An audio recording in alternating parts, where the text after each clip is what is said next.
and welcome to the Excellence Foresight, the podcast where we dive deep into the world of culture, excellence, and leadership, and how to prepare for a bright future.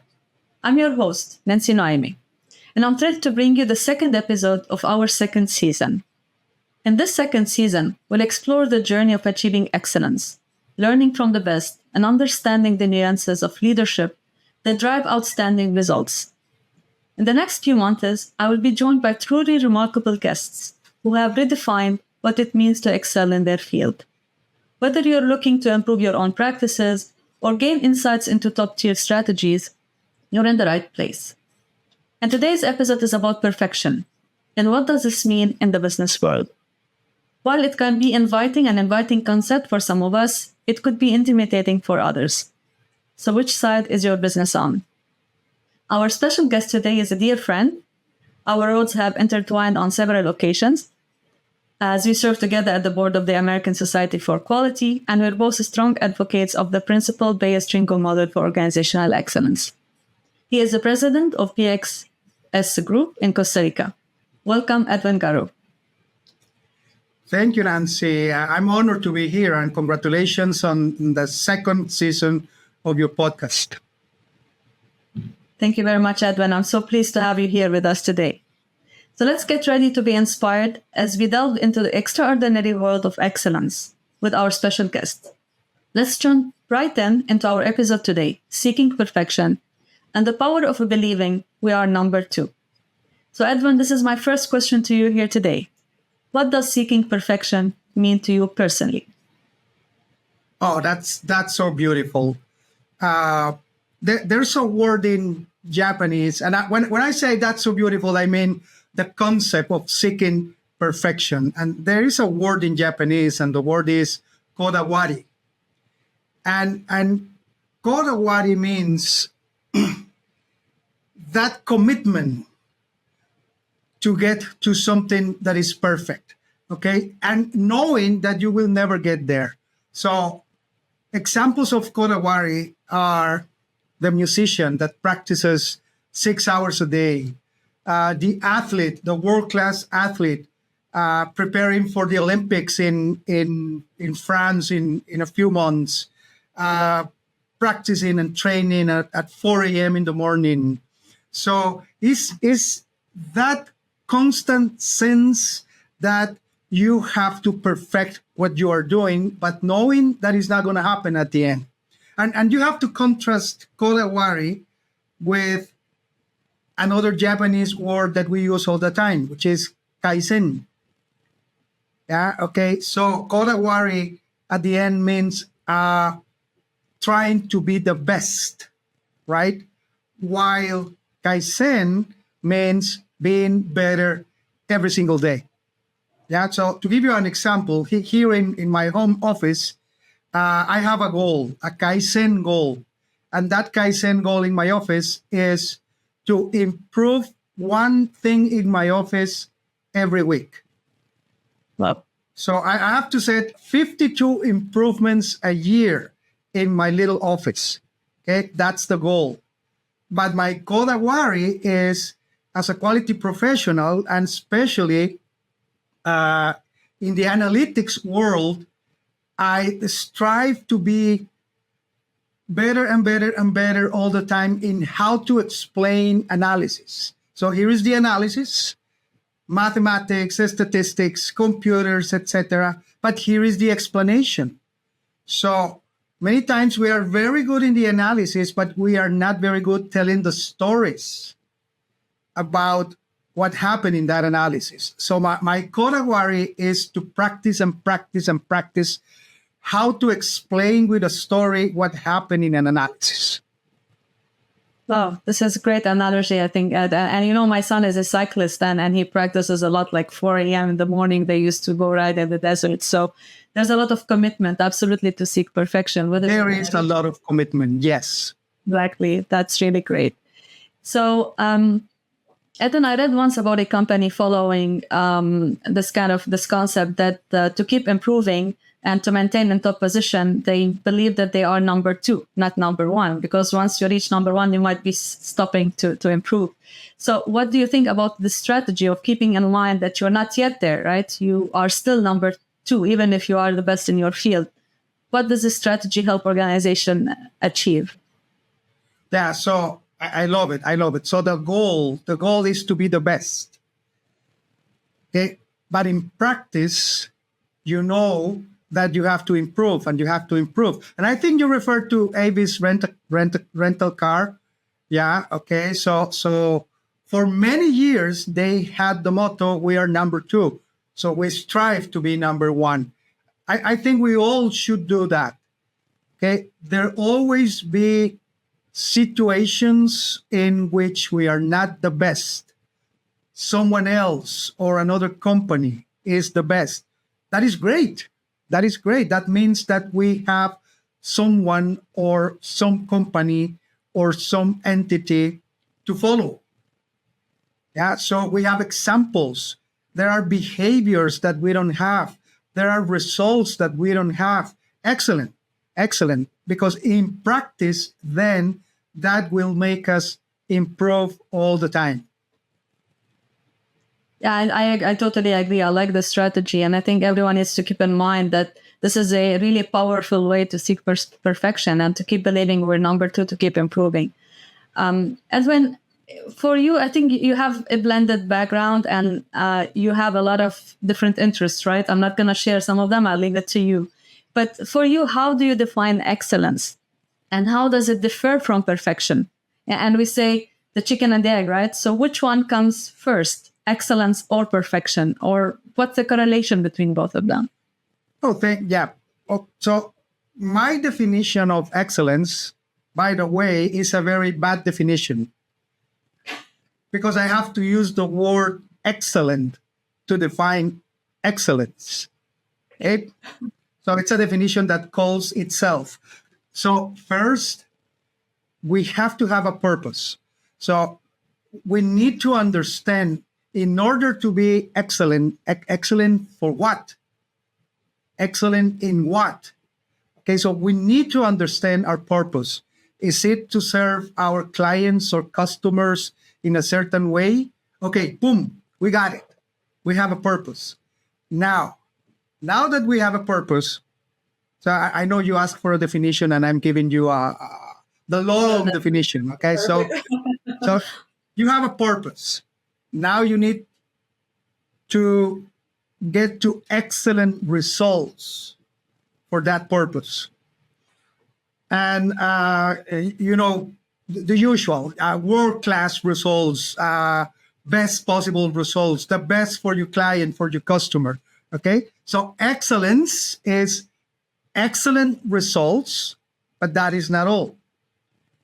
That are sustainable over time and that keep improving over time. And there's one last element of my definition of excellence.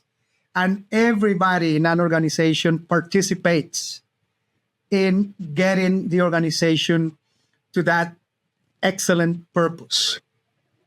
Okay, so it's a complicated definition. I know it's a bad definition because I need to use the word excellent to define excellence. Okay, but I stick to it. That's my definition of excellence. That's an interesting definition, and I think everybody will put it in their own words. And being excellent is really being the top of, having a great performance, being outstanding, and it depends on what, right? And in what, this is what you exactly said. And I like the definition. Aristotle said excellence is a habit, and I like to see it as a habit. It's when we really seek perfection and strive to do better and better, and we do that on regular basis, right? So it becomes part of our DNA, part of our daily operating model. So I think that's what excellence is. So I like what you said, Edwin. And for the second part of your question, how that correlates to seeking perfection. Okay, all right. So that's the purpose. That's the purpose. Okay, so what is the purpose? What is your true north? Right. So I was in a company 2 weeks ago, they requested an internal assessment on how they are doing with the Shingo model, right? So I'm not exaggerating. I asked 25 people what the purpose of the company was, and I got 25 different answers. Right. Interesting. So there's no way. I mean, it's a good company, good product, certified in as many quality management systems as you could think of, but they could be way better than they are right now. Because they don't have that, they don't have the two ends of my definition. They don't have a clear purpose, and their people are not participating in making the company excellent. So is it a good company? Yes, it is. Do they have a good product? Yes, they do. Okay. Are they excellent? No, they are not. They are not. Okay. Okay. So seeking perfection, excellence gets you there. And the moment you think you're there, something moves. Right? And once again, you have to seek that new definition of perfection. Absolutely. It's a moving target, right? So we reach something, we want to make better and better, and then we keep improving, and then we go towards that trajectory of the true north, right? So that's Yes. what guides where are we heading. I like your analogies, Ed, and I think, like you said, a lot of companies, if you don't engage your people, you will not be able really to do it right, and that's the start point. So in terms of seek perfection, this is really a nice principle, and we teach that in the Shingo model. But how can leaders implement it? What are the actions that they can focus on to inspire and cultivate a culture of excellence within their teams and organization? Because we said it is about the people finally. So how can they do that? Oh, well, let me start with a story. This is a position I don't see in every company, but the strategic manager, strategy manager of a company, calls me, and we set a meeting, and he says, we understand that there's a model that works with the behavior of people. And by changing behaviors, we get excellent results and excellence and all that. Well, sort of, yeah, okay, you are in the right direction. So what do you want? Well, we want your company to come here and change their behaviors. What was that again? Yeah, we want your company to change their behaviors. And who are them? The employees, the floor employees, of course. Ooh, they have awful behaviors. Okay, let's do one thing. The only reason why your employees have those awful behaviors is because of you. They are not the problem. You are the problem. You want me to leave now, or you want to follow this conversation? And the guy went like really surprised, like, wait a minute, what do you mean? Yeah, I mean that we will start by checking, assessing, and changing your behaviors as managers and directors and top management in general. And this is one of those companies that still has our parking spaces for managers and directors.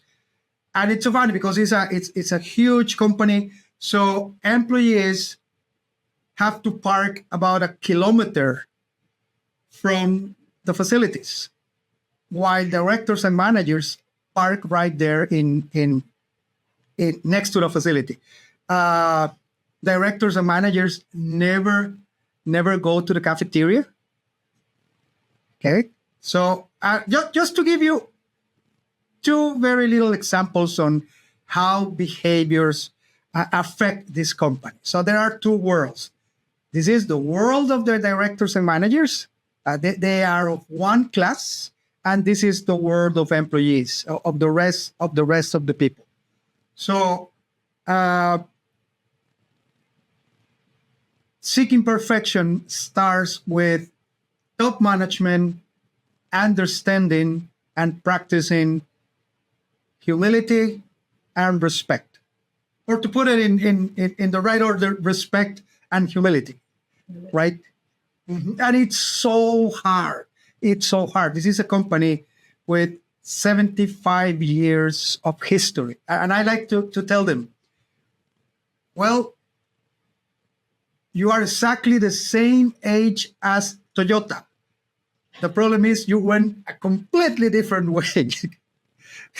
And once again, good company, good product. It's one of the largest companies in my country, in Costa Rica. They make billions of dollars every year. They will keep making billions of dollars every year, even if they stay as they are.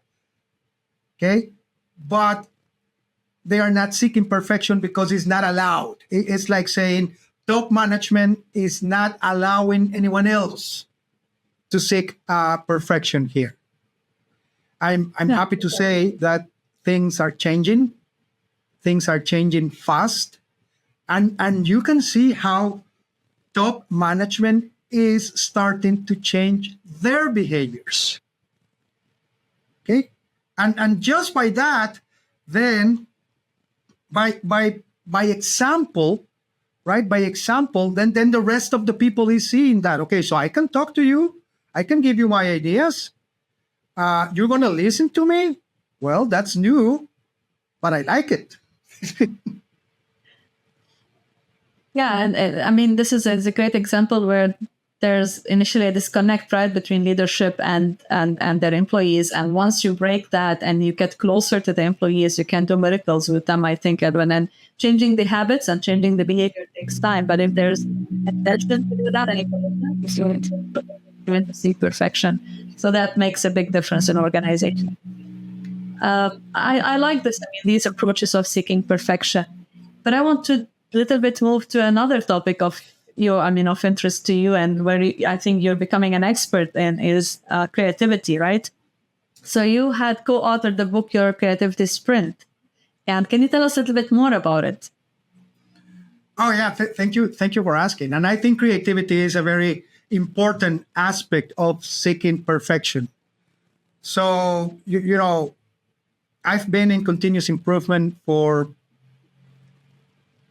all my life, all my professional life. And in fact, when I was a student, a postgraduate student at the University of Massachusetts, Lowell, a life ago, I made a commitment to stay in total quality and continuous improvement all my life. Okay, so I saw a pattern in root cause analysis and Six Sigma and continuous improvement in general. You define a problem, you analyze the problem, you get to the root cause. So far, so good, right? Just to go to the same old answers and solutions, and it was so disappointing to see that after a month and a half of analyzing a problem, the suggested solution was overtime or another inspector. Yeah, or a new machine. That's what we need, a new machine. We saw the new machine in a trade fair in the United States. It's only $1 million, but if we had that new machine, everything will change. So I started to call those solutions arroz con pollo in Spanish. Okay, rice with chicken, because in most Latin American countries, for every special event you have, that the main meal is going to be rice and chicken, right? So I start telling people, oh no. Okay, so wait, no more rice and chicken solutions. But then I started studying how to get your brain out of those same solutions. So I found the theory of creativity. I started studying creativity, and I became somewhat a student of creativity tools. Okay, which is part of the answer, but it's not the whole answer. As an engineer, as a quality professional, having more tools made sense, right? So I became a master trainer in lateral thinking, six thinking hats, design thinking, a certified trainer in strategic thinking. Okay, sounds good, right? Not necessarily, because I realized that my own engineering crowd, my own technical crowd, liked the idea of tools for creativity, but the rest of the world didn't get it. Okay, so I started having complaints by artists, by graphic designers, advertising people, that kind of marketing people, that they didn't get that thing of using tools to get ideas. Okay, because there's a whole nother world in creativity, and we're going to call it the anti-tool world. Okay, so the end result is the same: how to generate fresh and new ideas, and using tools for that is one way. And again, the technical and engineering and mathematics and physics crowd will love it, to practice tools to get there, but it's not for everybody. So right in the middle of the pandemic, three friends from Canada, well, starting with Ruth Stanley, which is a common friend of ours, and it's so naturally creative. I mean, Ruth is one of the most creative persons I know in the whole planet, right? Yep. So after writing an article, which was crazy because we decided to write an article that you didn't have to read in order. You could start in every paragraph. Of course, before it was accepted by the Innovation Division of the American Society for Quality, it was rejected by the Six Sigma magazine in the American Society for Quality. And they are completely right. It is, I mean, it goes against everything that the MIC states, right?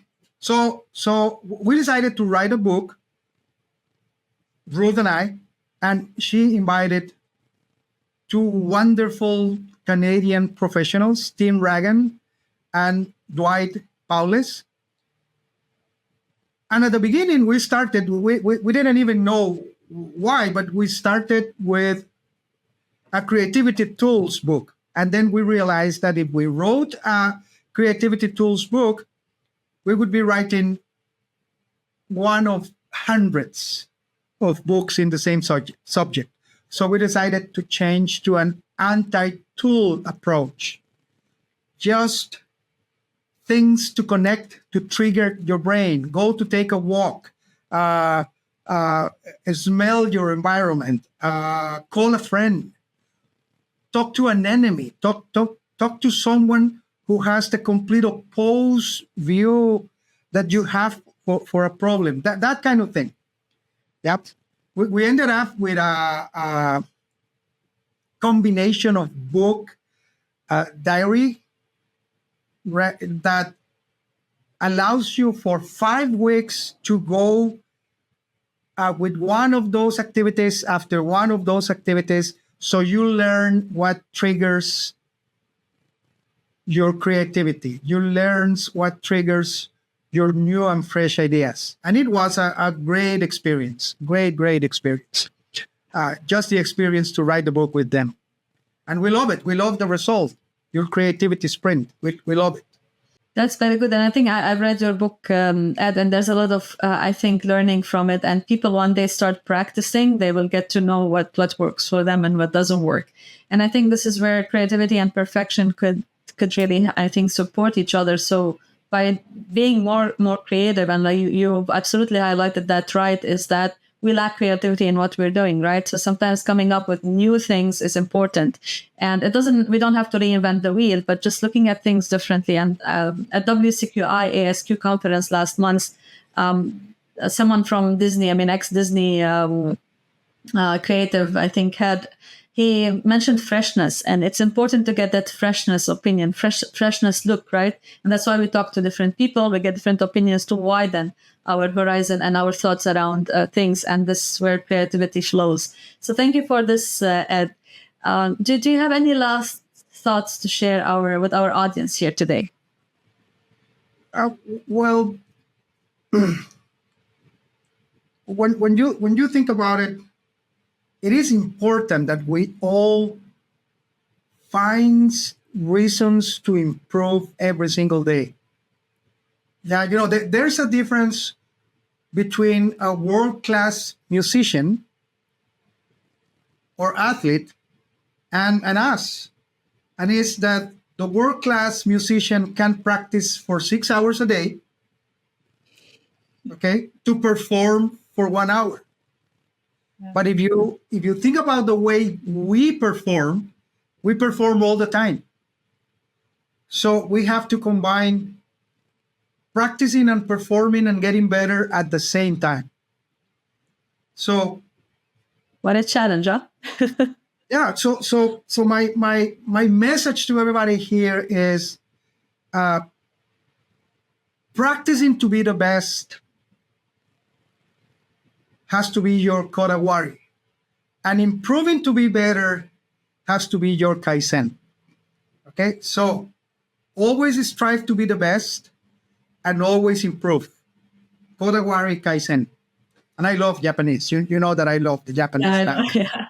At that conference. This is a great message, Ed, here today. I thank you so much for your insights, and I'm sure our audience will enjoy what you've shared with them and the learning. And I would like to thank you again for being here today. So seeking for perfection is a commitment. And as we wrap up this enlightening episode of Excellence Foresight, I want to really thank you again for being here with us, Edwin, today. Edwin is the president of PXS Group, Costa Rica, and he had shared invaluable insights and experiences. To our listeners, we hope you found today's conversation as inspiring and thought-provoking as I did. And remember, the pursuit of excellence is a continuous journey. And by seeking perfection, we can get closer to excellence. Please don't forget to subscribe to Excellence Foresight and stay tuned for more exciting episodes with remarkable guests who are setting new standards in their fields. Until next time, keep striving for excellence and pushing the boundaries for what's possible. I'm Nancy Noemi, and this has been Excellence Foresight Podcast. Thank you.